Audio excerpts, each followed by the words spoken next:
estar entre ustedes. Amén. Este corazón que tienen ustedes, la verdad que se lo pone fácil. Amén. Es fácil adorar, Amén. es fácil orar. Miren, decía el Emilio que no quería escuchar palabra de hombre y yo soy de aquellos que predican siempre con tablets, yo soy de los modernos, de los de ahora, pero desde que me llamaba el Emilio subía una palabra a mi corazón que no la tenía meditada, no la tenía preparada y rápidamente he querido sacar algunas verdades bíblicas para poder compartirles hoy. Amén. Y creo que si Dios lo ha movido en mi corazón, espero haber estado alineado con su voluntad para poder hacerles bien. ¡Viva Dios! Amén. Ustedes saben que la palabra del Señor es una espada de dos filos.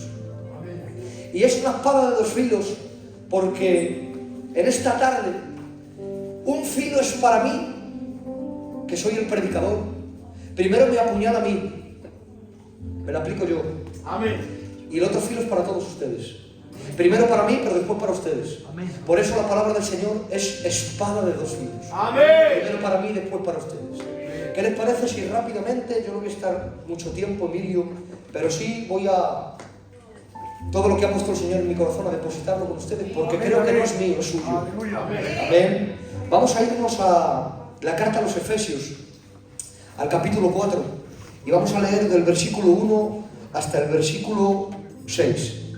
Dice la palabra del Señor: yo pues, preso en el Señor, os ruego que andéis como es digno de la vocación con que fuisteis llamados, con toda humildad y mansedumbre, soportándoos con paciencia los unos a los otros en amor, solícitos en guardar la unidad del Espíritu en el vínculo de la paz, un cuerpo y un espíritu, como fuisteis también llamados, en una misma esperanza de vuestra vocación, un Señor, una fe, un bautismo, un Dios y Padre de todos, el cual es sobre todos y por todos y en todos. Amén. Amén. ¿Pueden tomar ustedes asiento? Gloria a Dios. Aleluya.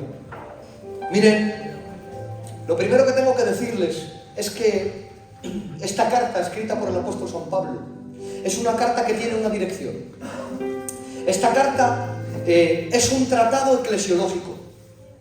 ¿Qué mejor que predicar a la iglesia del Señor Jesucristo? Pues algo que tiene que ver con la iglesia.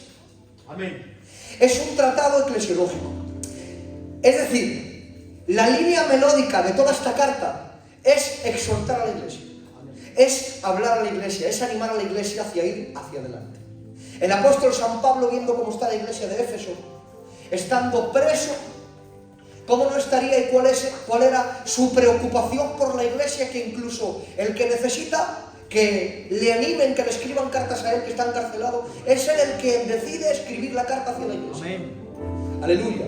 Lo primero que tengo que decir es que hay dos motivos principales o dos prismas sobre cómo debe de estar o comportarse la iglesia. Lo primero es que trata sobre cómo debe de comportarse la iglesia fuera de la iglesia. Amén.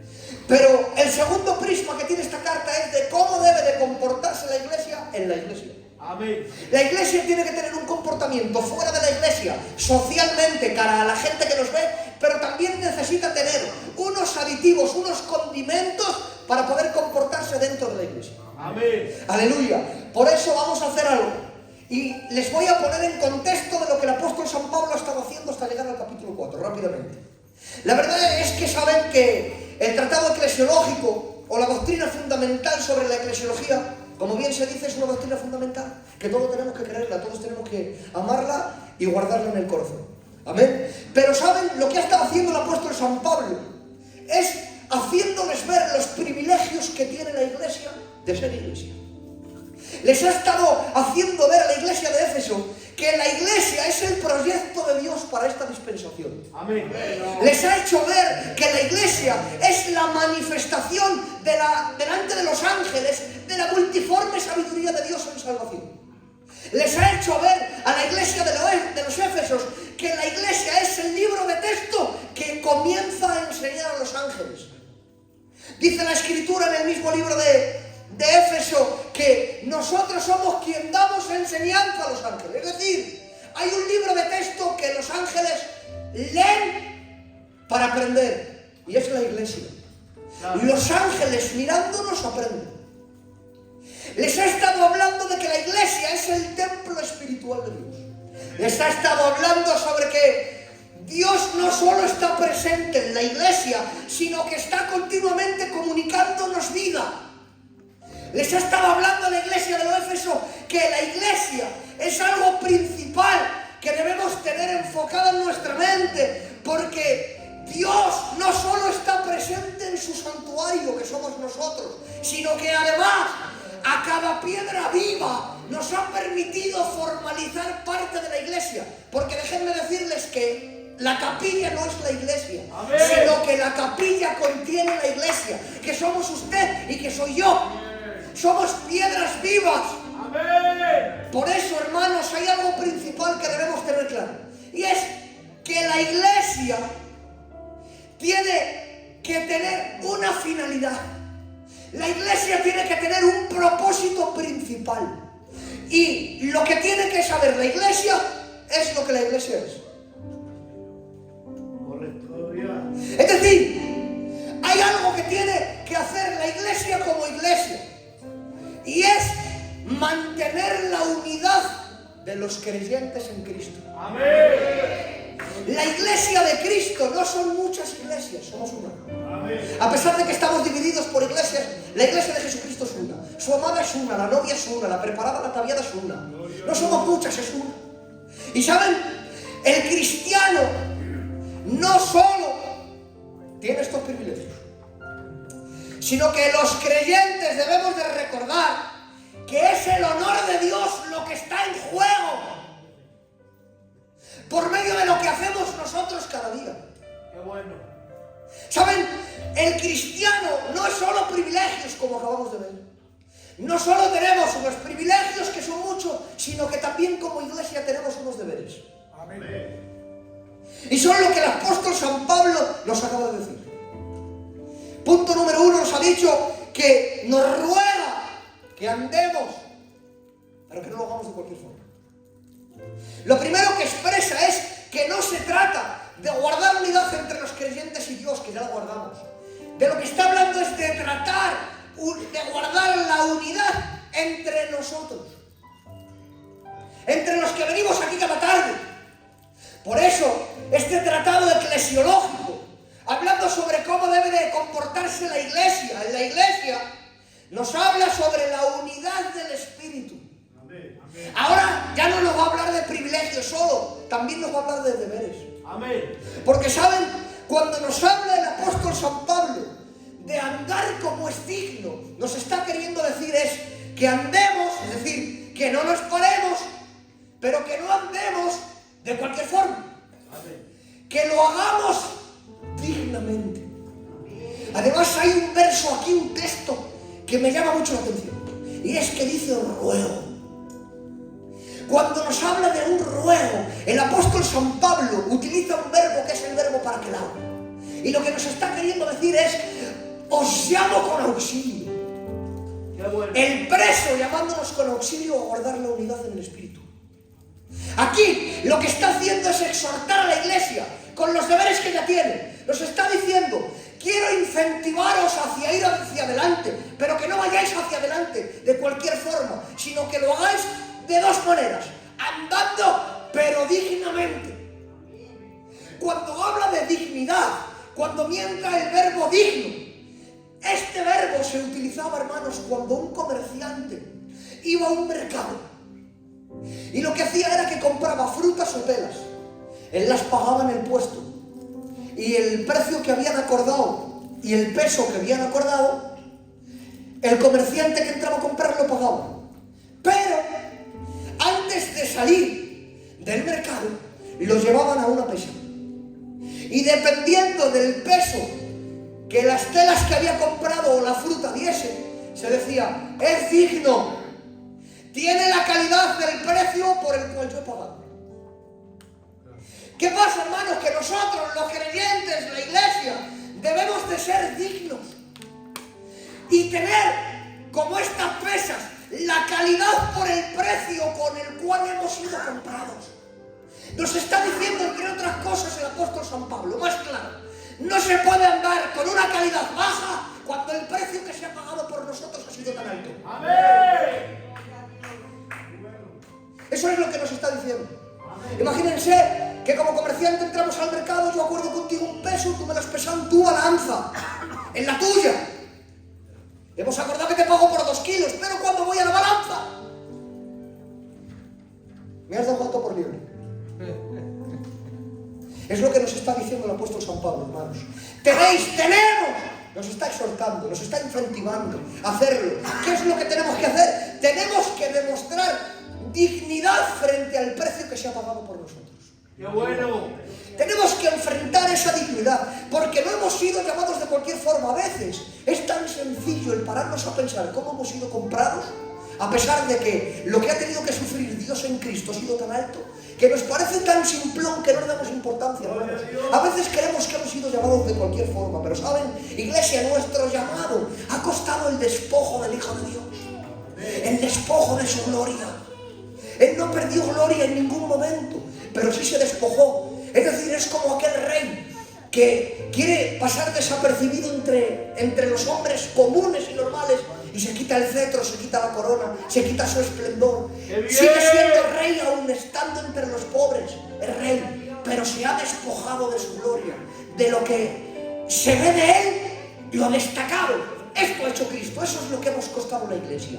Hemos costado el despojo del Hijo de Dios. Él se despojó de gloria, se quitó trono, se quitó cetro, se quitó corona y se hizo hombre. Eso es lo que le hemos costado, morir como un maldito aun siendo santo.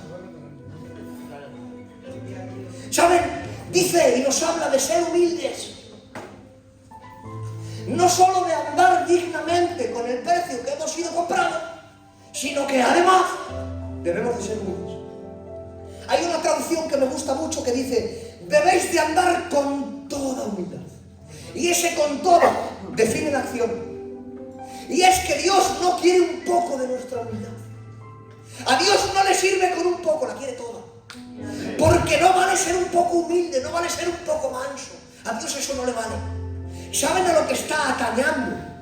Es el comportamiento de la iglesia. Está atañando a nuestro carácter, a el carácter que hubo en Cristo, que se refleje en nosotros. Está atañando comportamiento, porque a veces nos olvidamos que cuando somos hechos hijos, pretendemos solo tener el nombre, pero no adquirimos solo el nombre de hijo, también adquirimos el carácter. No es solo ser el nombre de hijo, no, también adquiero un carácter, un compromiso. Todo esto lo puedo adquirir mediante Cristo, ustedes lo saben.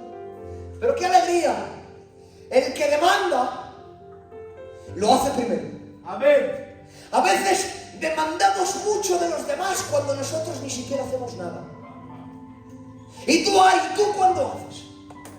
¿Y tú ven? ¿Y tú cuándo vienes? ¿Y tú estate? ¿Y tú cuándo estás? Pero qué alegría que el que demanda también sea ofrendante. Gloria a Dios. Eso es lo que está haciendo Cristo. Cristo llegó a decir en Mateo capítulo 11 versículo 29: aprended de mí. No aprendáis de nadie, aprender de mí, que soy manso y humilde de corazón. ¿Saben? Esto que nos está diciendo el apóstol San Pablo, a veces creemos que es algo nuevo. ¡No! El apóstol San Pablo está reelaborando los dichos de la boca de Cristo, porque sus hechos y sus dichos tienen que estar reflejados en el carácter de hijos, no solo en el nombre. No digas: ¡ay! No pidas de los demás lo que tú no haces. El demandante, que también sea ofrendante. El comportamiento de Cristo tiene que estar entre nosotros. Amén. ¡Qué cosa! Imagínense tener un fundador y no tener nada de él. No podemos tener un fundador perfecto como Cristo y no tener nada de él. Vivir a nuestro antojo, a nuestra manera. Esto no es posible, hermanos.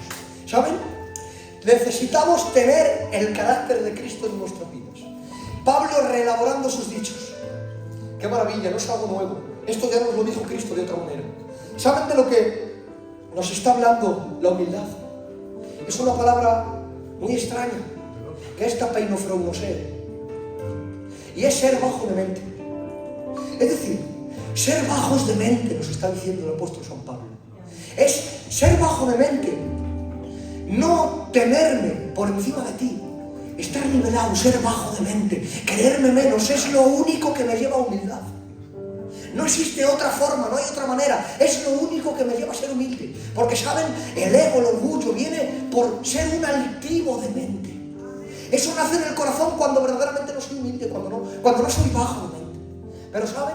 Aquí está otra vez el demandante siendo ofrendante, porque Cristo, con todo lo que Él nos demanda, está siendo con nosotros didáctico experimental. Y eso quiere decir que todo lo que Él nos exige ya lo ha experimentado en sus propias carnes. Por eso cuando Él dice, aprended de mí que soy manso y humilde de corazón, si nos vamos a Filipenses capítulo 2 versículos 7 y 8, el que nos está ofrendando que seamos como Él, que seamos humildes, que seamos bajos de mente, esto ya lo ha experimentado en sus carnes. Y Él, cuando nos muestra Filipenses capítulo 2 versículos 7 y 8, nos dice, haya pues este mismo sentir que hubo en Cristo Jesús, que no estimando el ser igual a Dios como cosa que aferrarse, se despojó a sí mismo, adquiriendo un siervo.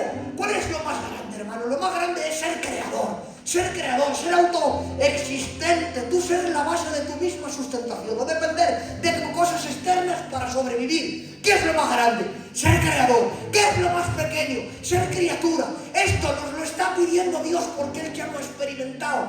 Cristo por nosotros dejó trono por cruz.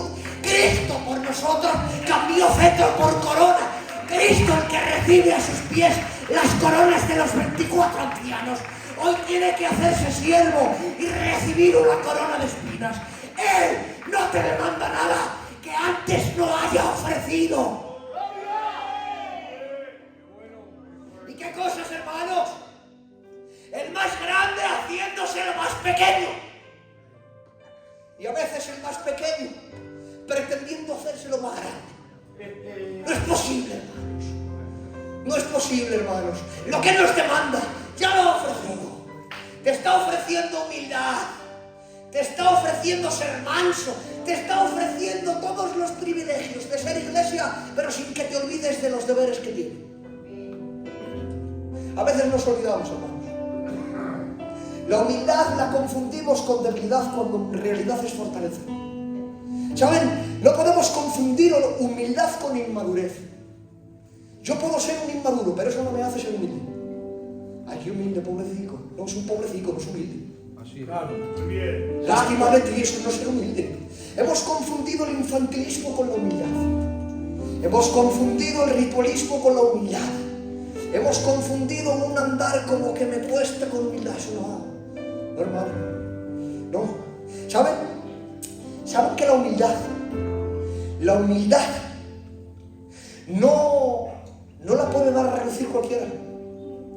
¿Y saben por qué? Porque la humildad es un fruto del Espíritu. Es decir, que solo será producida en aquellos que hayan nacido. Amén. Por eso ves a gente que se mata en intentar ser humilde, pero no puede. Porque esto es un fruto, no es tuyo. Lo produce en ti el Espíritu. Miren, ser humilde es un privilegio tan grande, tan grande, tan grande, tan grande, que solo lo reproducen aquellos que son hijos. Amén. Aquellos que no solo han adquirido el nombre, también el carácter. ¿Y saben por qué Cristo nos tiene que demandar que seamos humildes? Porque el hombre tiene un trono y es su corazón. Aleluya. Es su yo. Miren, dice Proverbios capítulo 14 versículo 12: al hombre todos sus caminos le parecen rectos, aunque su fin sea la muerte. Es decir, viendo yo que el fin de lo que estoy produciendo y haciendo es la muerte, aún así me creo mis propias mentiras diciendo todo lo que hago recto. Ese es el hombre natural. Por eso la humildad no puede provenir de un corazón que no ha sido regenerado. Porque, ¿saben? Al hombre todos sus caminos le parecen rectos, aunque su fin sea en la muerte. Eso es ser un puro soberbio. Amén. Eso es altivez de mente. Eso es no ser bajo de mente, hermanos. El Evangelio, para que lo entendamos, no es una oferta. Porque lo hemos vendido como que el Evangelio es una oferta. No. El Evangelio no es una oferta, es una demanda continua. No es oferta, ven y ya, pero ven y siéntate a ver el compromiso que vas a adquirir, porque no solo tener el nombre de hijo, también te sirve tener el carácter. El nombre sí.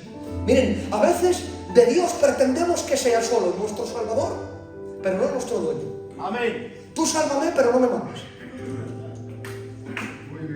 ¿Saben cómo se llama eso? querer las cosas de Dios sin el Dios de las cosas. Amén. Amén. Tus cosas sí, dame privilegios, dame, porque el Evangelio es oferta. Pero cuando Él te pide, ¿qué?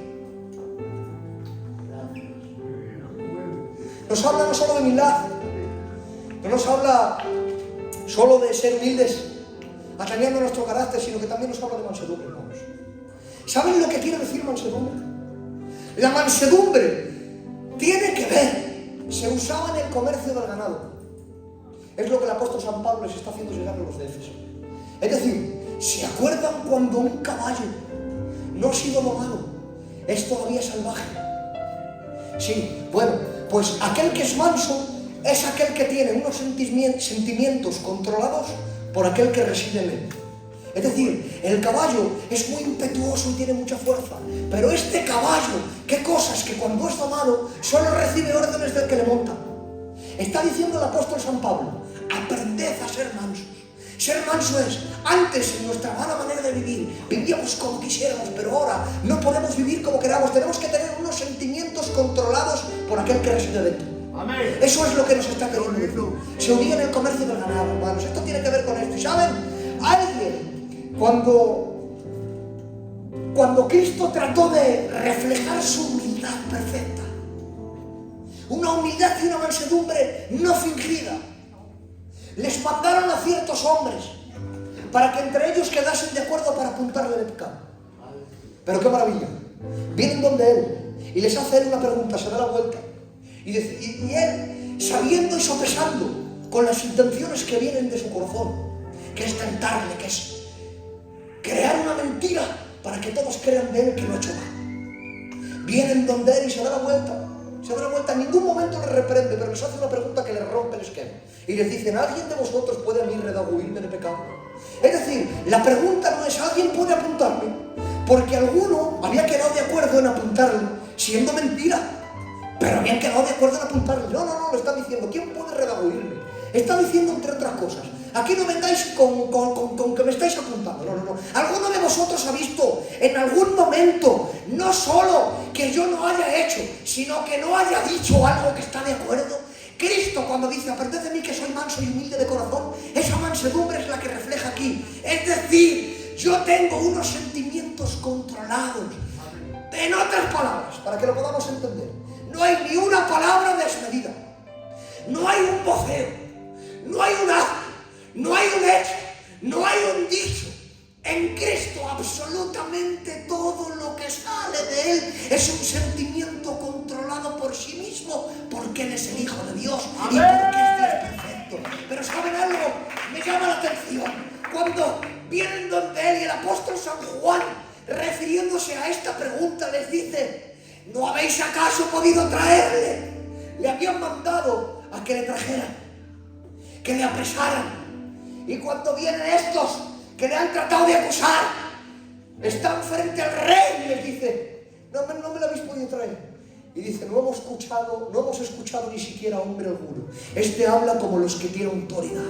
Entre otras palabras se les estaba diciendo, este incluso en el tono de su voz tiene unos sentimientos controlados, que sabiendo que íbamos en contra de él no ha hecho nada en contra de nosotros. Sentimientos controlados desde la cuna hasta la tumba.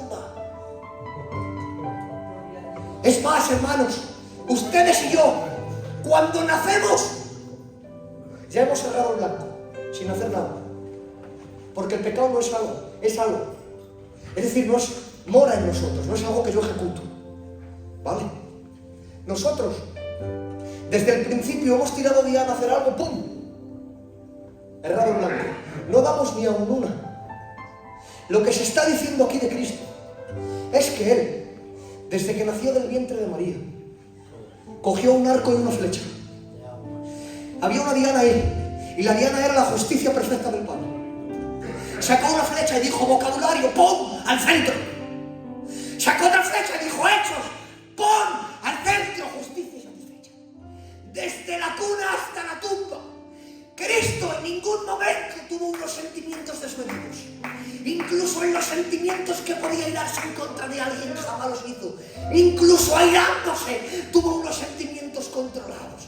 Aprended aprended de mí que soy manso y humilde. La mansedumbre también es producida en aquellos que son hijos.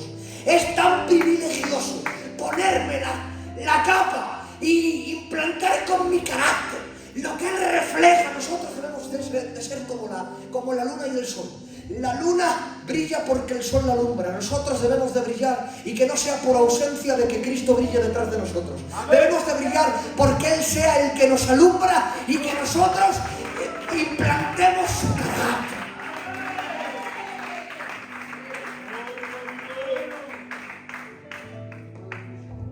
Voy a ir acabando porque llevo un rato. Dice algo que me gusta mucho, hermanos, que es que nos soportemos. La iglesia no debe de estar junta, debe de estar unida. Porque podemos estar todos juntos y este no se habla con ese y... No es estar juntos, es estar unidos. Por eso el apóstol San Pablo sabiamente nos habla que nos soportemos. Cuando habla de soportemos, soportándonos los unos a los otros, lo que implica es que esto se ve en el comercio de la construcción, en las edificaciones. Son los soportales que se ponen después del pilar para que puedan sostener las edificaciones y cargar todo el peso. Está diciendo, entre otras cosas, no es que estés juntos, es que tú seas un soportal para la edificación de los problemas de tu hermano, y que tú y que tu hermano sea el soportal que sujete las edificaciones de los tuyos. Amén. Entre otras palabras, está diciendo, si ya que decís ser cristianos, vivir como lo que decís que sois. ¡Qué bueno! Eso es lo que nos está diciendo el apóstol San Pablo. Es más, estar unidos los unos a los otros. ¿Saben? Todos estos elementos que acabamos de ver son los condimentos para tener unidad en espíritu. ¿Saben que nosotros no podemos producir unidad en espíritu? Nosotros no la producimos. ¿Por qué? Porque el versículo 5 nos dice, sed solícitos en guardar. El que la produce es Dios, el que la guarda soy yo. Fíjense, si Dios quiere que la iglesia tenga un proyecto de futuro, que Dios nos ha dado el privilegio de poder guardar lo que Él produce. Él produce y dice, bueno, guárdalo tú. Y Él produce, venga, guardarlo vosotros. Es un privilegio guardar la unidad en el Espíritu entre nosotros, porque estamos dando rienda suelta al Espíritu Santo a que Él produzca y a que nosotros guardemos. Y a que Él produzca y a que nosotros guardemos. ¿Saben? La iglesia tiene proyección de futuro cuando guarda unidad. Amén. ¿Saben? Pluralidad en unidad. Es de lo que está hablando el apóstol San Pablo. Amén. Muchos en uno.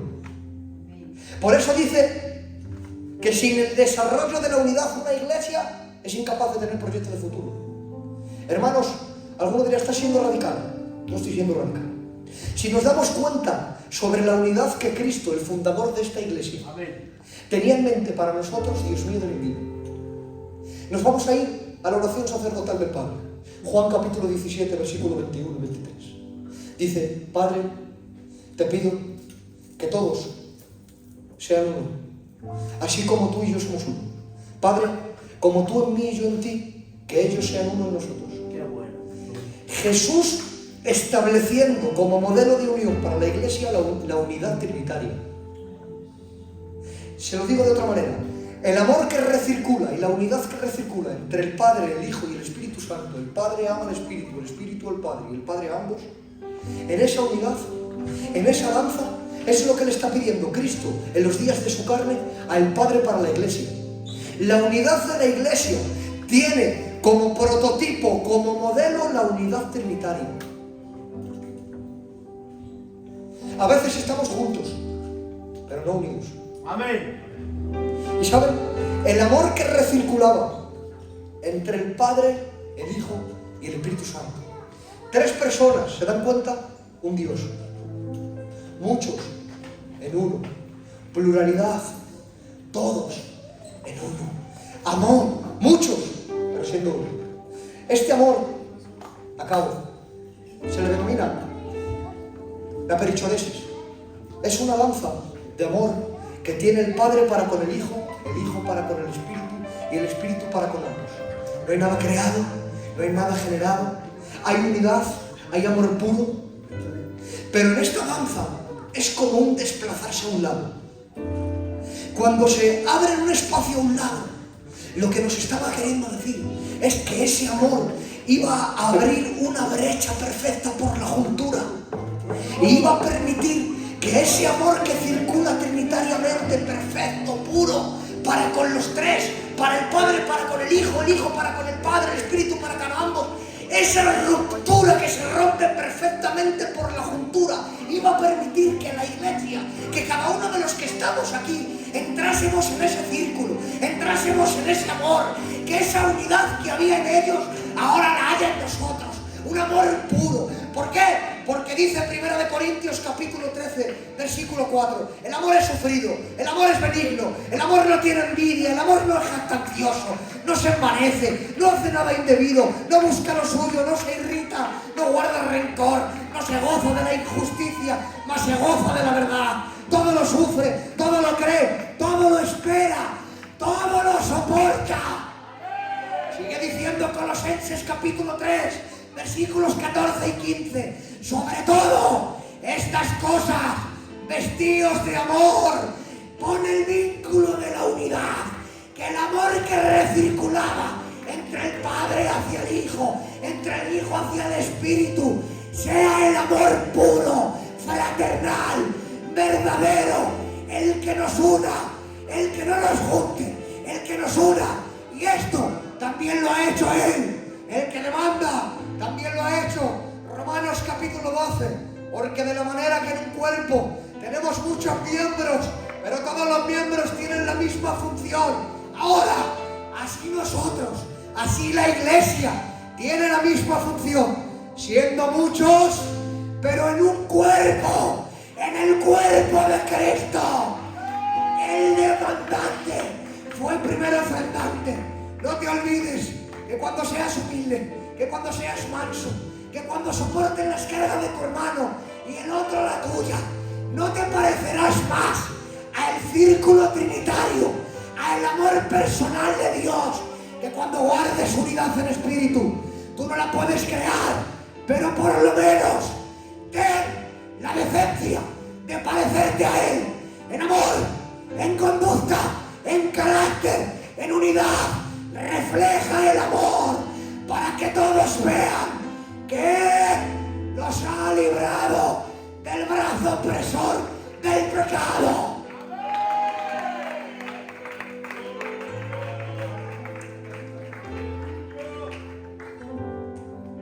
Ninguno busque su propio bien, 1 Corintios 24, sino que busque el del otro. Estamos muy juntos, pero poco unidos. Nos hemos olvidado en guardar la unidad de la iglesia.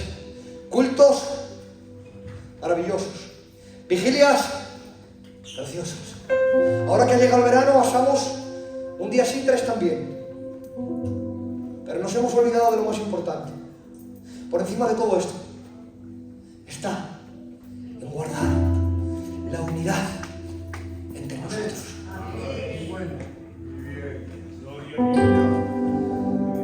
Creo que necesitamos hacer un autoexamen. Gloria a Dios. Cierras tus ojos un minuto. Aleluya. Meditas en la palabra del Señor un momento. Gracias por Quizás hacernos bien, Señor Jesús. nos falta unidad. Todo eso sea.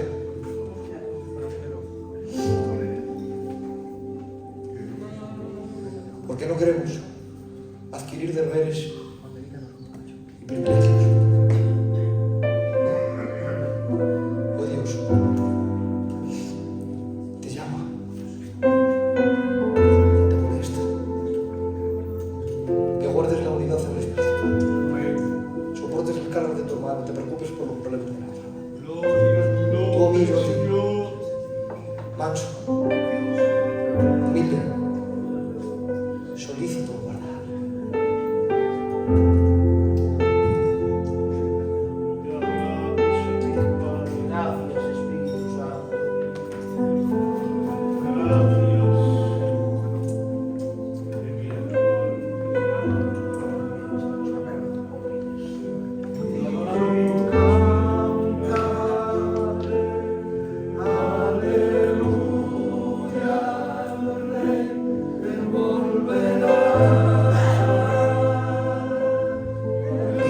Díselo al Señor. Díselo.